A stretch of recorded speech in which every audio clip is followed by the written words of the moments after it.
रात अभी पूरी तरह खत्म नहीं हुई। जंगल के ऊपर धुंध फैली हुई है, परिंदे भी चुप, हवा भी चुप है, और उस खामोशी में एक आवाज गूंजी। मदद!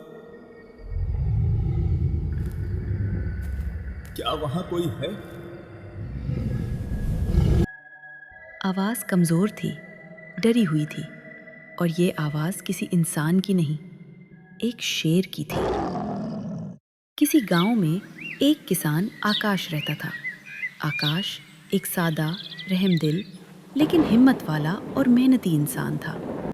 वो अपनी घोड़ा गाड़ी में अनाज भरकर गांव से शहर जाते हुए हमेशा एक ही रास्ता लेता, गहरा जंगल। गांव के लोग उसे हमेशा डराते हैं। वो कहते, आकाश, जंगल में एक चालाक शेर है, भयानक, भूखा और जंगली है। आकाश हंसता है और कहता है, जो भाग्य में लिखा है वही होगा। डरकर तो जिंदगी नहीं गुजरती। मगर उस दिन कुछ मुख्तलिफ होने वाला था। जंगल में खौफनाक सन्नाटा छाया हुआ था। झाड़ियां हिल रही थीं, मगर हवा मौजूद नहीं थी। घोड़ा बार बार रुक जाता था, जैसे उसे कुछ महसूस हो रहा हो। जैसे ही आकाश जंगल के ठीक बीच में पहुंचा, अचानक पीछे झाड़ियों के अंदर चमकती हुई आंखें उभरी।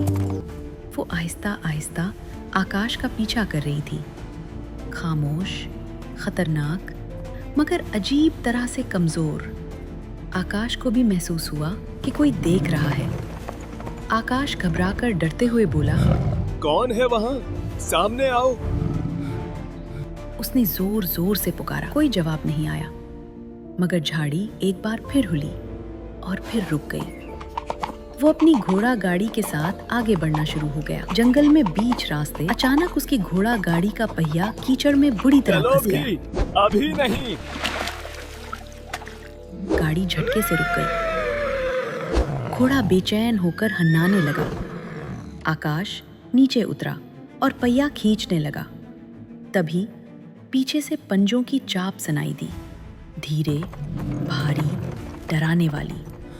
आकाश का दिल धड़कने लगा। कौन है वहां? सामने आओ। वो पलटा तो बिल्कुल सामने एक बड़ा, कमजोर, मगर खौफनाक शेर खड़ा था। आकाश ने जल्दी से अनाज की बोरी से दरांती निकाली। मेरे पास मत आओ। शेर ने गर्राया। फिर शेर ने आहिस्ता से बोला, अगर मैं तुम्हें मरना चाहता तो मार देता, लेकिन मुझे मदद चाहिए। आकाश घबराते हुए बोला, क्या मुश्किल है? शेर ने तकलीफ में आसमान की तरफ देखा और उसकी आंखों में आंसू आ गए। वो बोला, हफ्तों से हम भूखे हैं। मैं बूढ़ा हो रहा हूँ और शिकार नहीं कर पा रहा। मेरे बच्चों ने 3 दिन से नहीं खाया है। मैं शिकार करने के लिए बहुत कमजोर हूँ। आकाश क्योंकि रहमदिल आदमी था, वो बोला, अगर भूख ही तुम्हारी मुश्किल है तो ये ले, ये थोड़ा अनाज ले जा। शेर ने सर झुका लिया, जैसे शुक्रिया अदा कर रहा हो। जैसे ही आकाश अपनी घोड़ा गाड़ी निकालने के लिए बैठा, अचानक पीछे से एक खतरनाक आवाज आई। लेकिन ये वो कमजोर शेर नहीं था। झाड़ियों से एक दूसरा खूंखार, ताकतवर, गुस्सीला शेर निकला, जो आकाश और घोड़ा गाड़ी को देखकर गुस्से से धाड़ने लगा।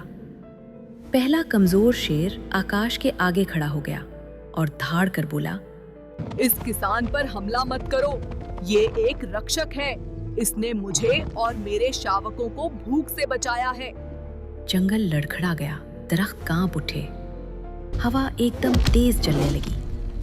दूसरे शेर ने हमला किया और दोनों शेर गरजते हुए एक दूसरे से भिड़ गए। आकाश हैरान, डरा हुआ, मगर हिम्मत न हारी।